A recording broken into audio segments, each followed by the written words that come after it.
से ऊपर की संख्या आती है जिसमें, तो उसको राजनीति देना पड़ेगा। सरकार का अनुभव है। इस बारे में महाराज जी से बात करूँगा और आप हम और बल्कि मैं उनको करके इसके लिए बधाई देना चाहता हूँ, धन्यवाद देना चाहता हूँ कि ऐसे चेयरमैन सब जगह सक्रियता से काम करने लगे तो बहुत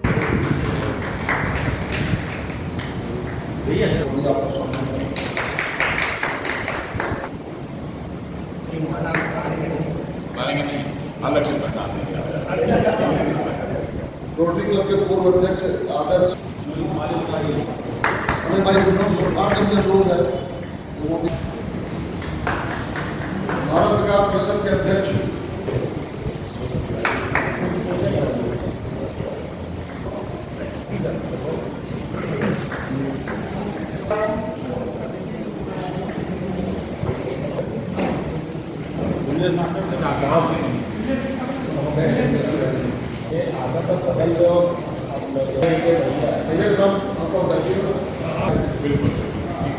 कल शाम को जो है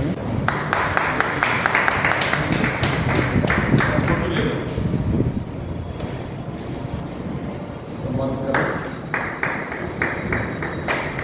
अपना नाम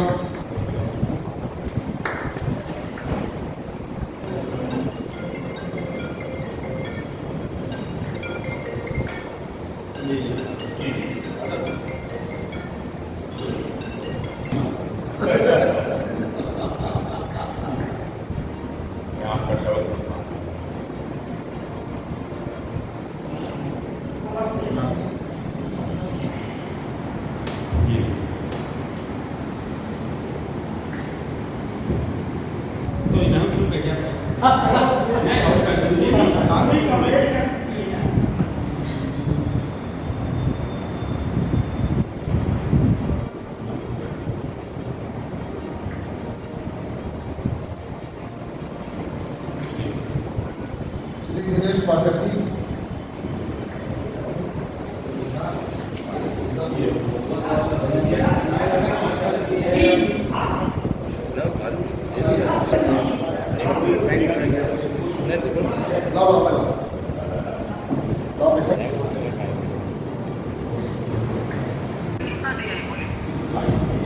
ये फोटो बढ़िया खींच लेना।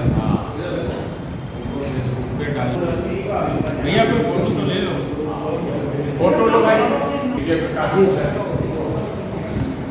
बात जो चेयरमैन साहब के आने के पहले बताई थी कि कभी भी कोई आपकी ऐसी दिक्कत हो जिसमें मैं आपकी मदद कर सकूँ तो निश्चित रूप से बताइएगा, क्योंकि मैं सेवा करने सर्विस करने के बाद राजनीतिक काम करता हूँ।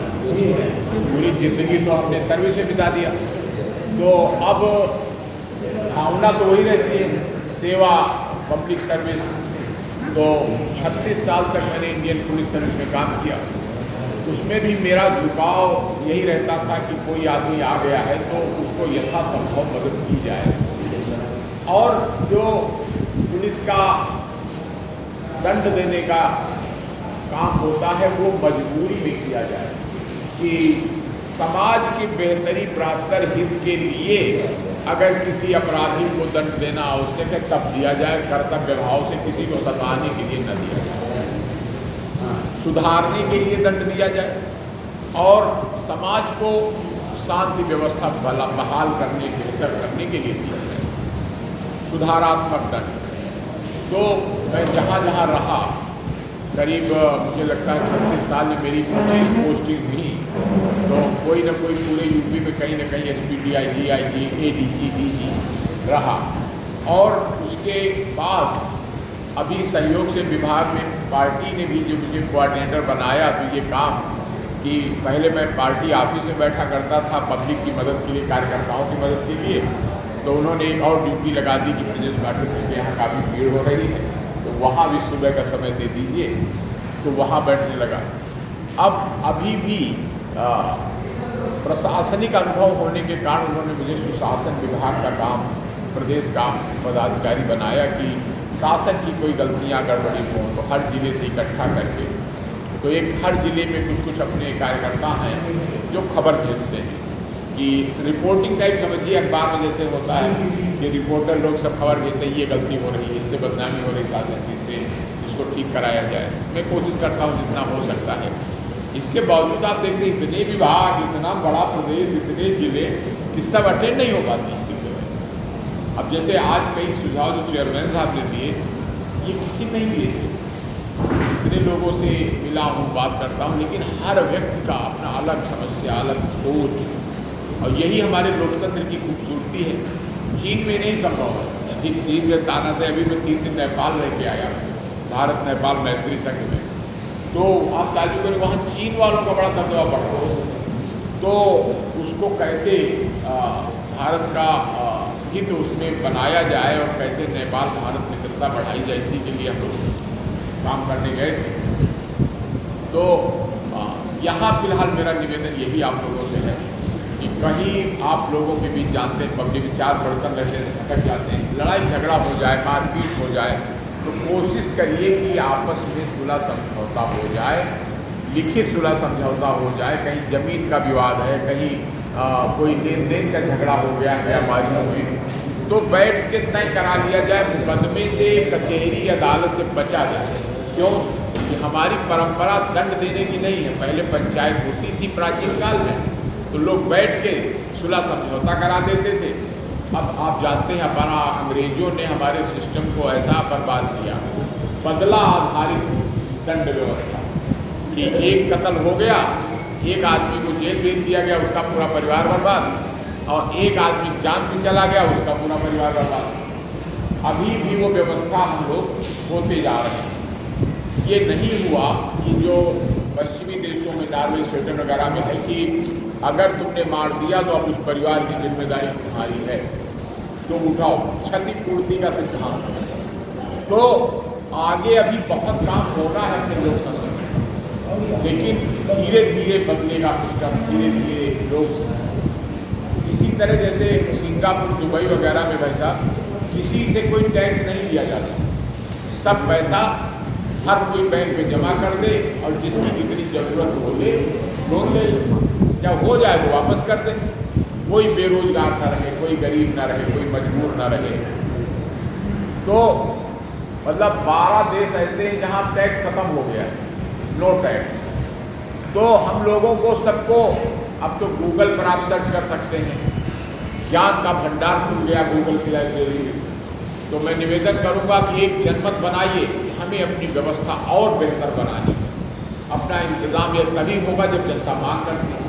मुझे याद है वो दिन कि हम लोग संघर्ष कर रहे थे नौकरी में रहते हुए कि RTI का अधिकार, और RTI आ गया, हो गया RTI। अब आप दफ्तरों में जो बेईमानी होती थी फाइलों में, वो प्रकट हो गई काफ़ी। इसी तरह तमाम सुधार पहले से हुए हैं व्यवस्था। अभी न्याय व्यवस्था की बड़ी समस्या है, मुकदमे बड़ा देर लगती है, फैसले जल्दी नहीं होते। जब आप लोग मांग करेंगे, प्रस्ताव बनाएंगे। इसी तरह रोजगार की समस्या, सब लोग जानते हैं, तमाम बेरोजगार लड़के घूम रहे हैं। अगर सब लोग कहना शुरू करेंगे, अब देखिए माननीय मोदी जी, योगी जी लगातार प्रयास करते हैं कि हाँ रोजगार बढ़े, रोजगार मिले। क्यों?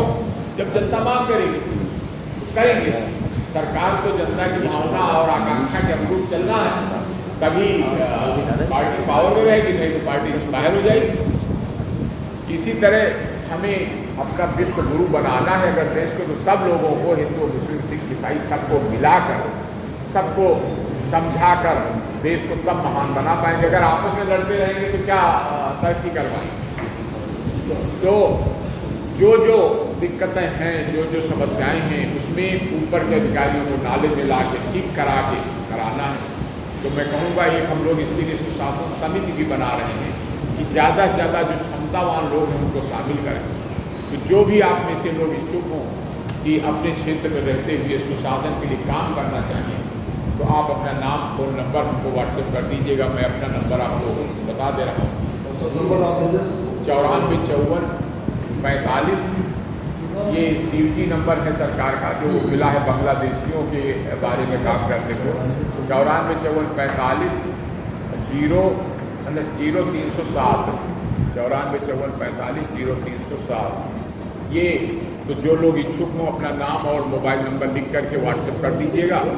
और 9454450307।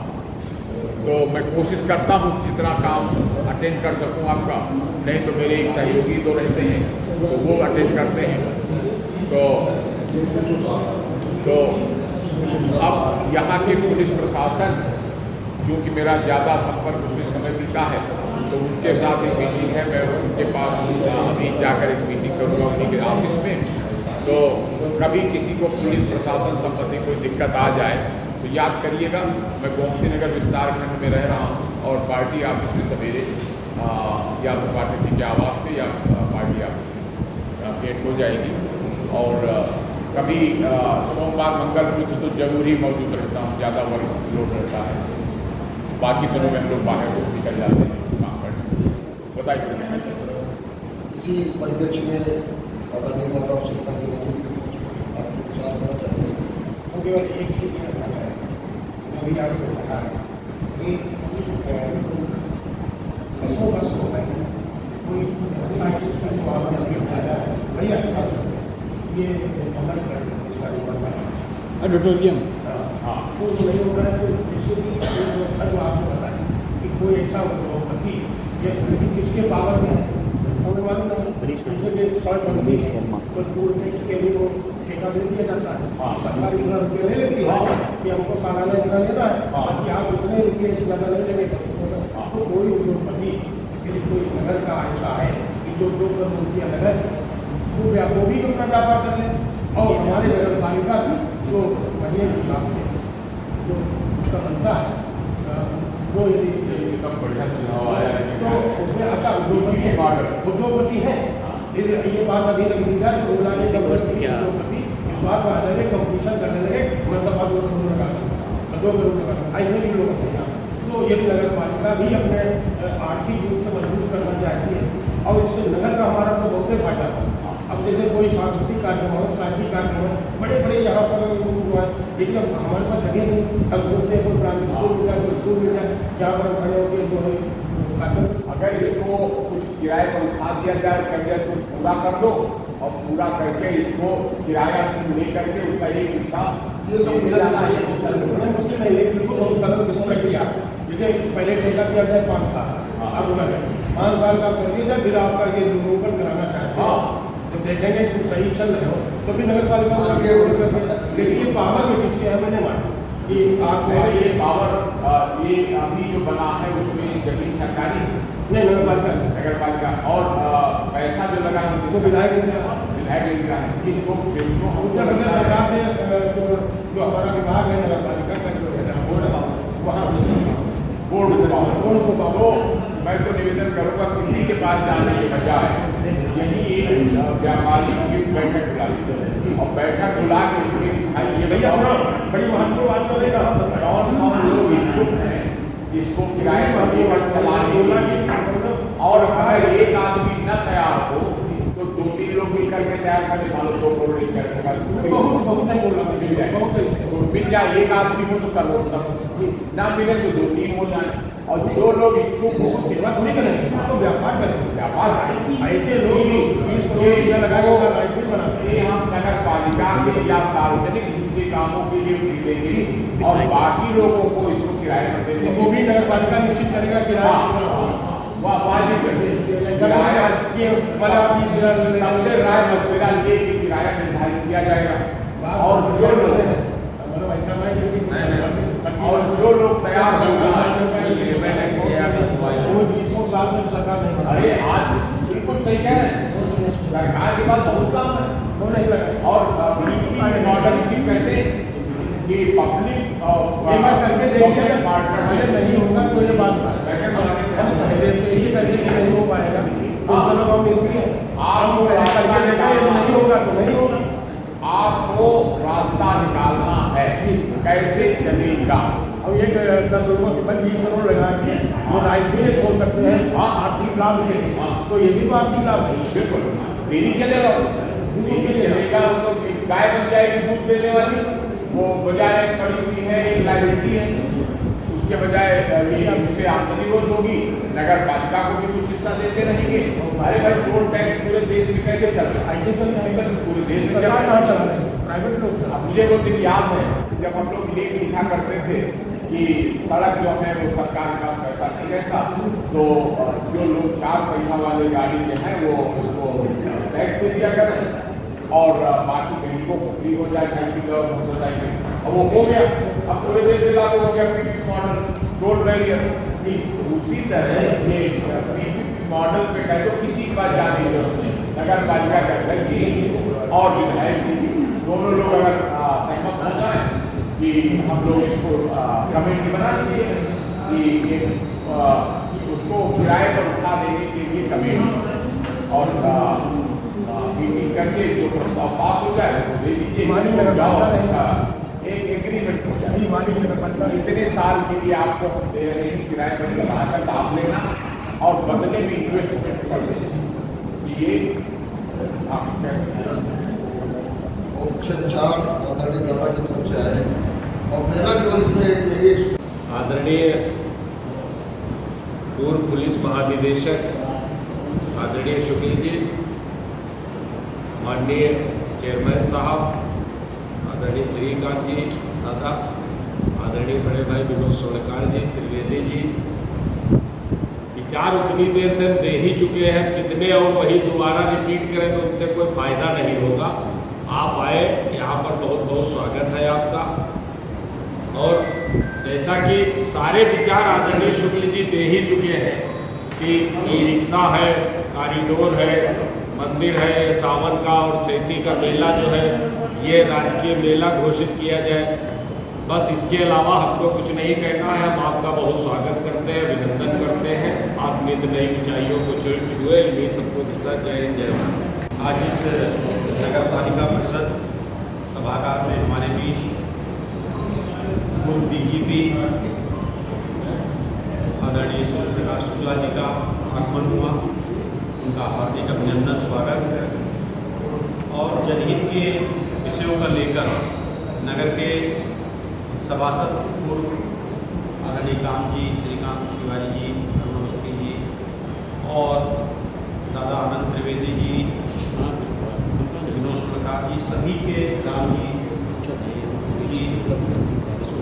सभी के जो सुझाव लेके जा रहे हैं यादव सोनी जी, सभी ने जो सुझाव दिए इन पे एक बोला जनमानस की आवाज़ हम चाहेंगे शासन प्रशासन तक पहुंचाएंगे।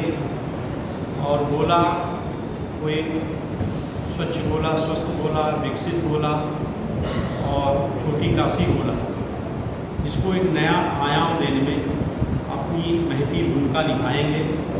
इस शासन के साथ मैं आपका पुनः आभार व्यक्त करता हूँ, आए हुए सभी अतिथियों का आभार व्यक्त करता हूँ और कार्यक्रम समापन की घोषणा करता हूँ। मेरा स्वास्थ्य ग्रहण होने का आज मैं विशेष तकलीफ करके भी सहयोग योगदान किया है। मैं बहुत आभारी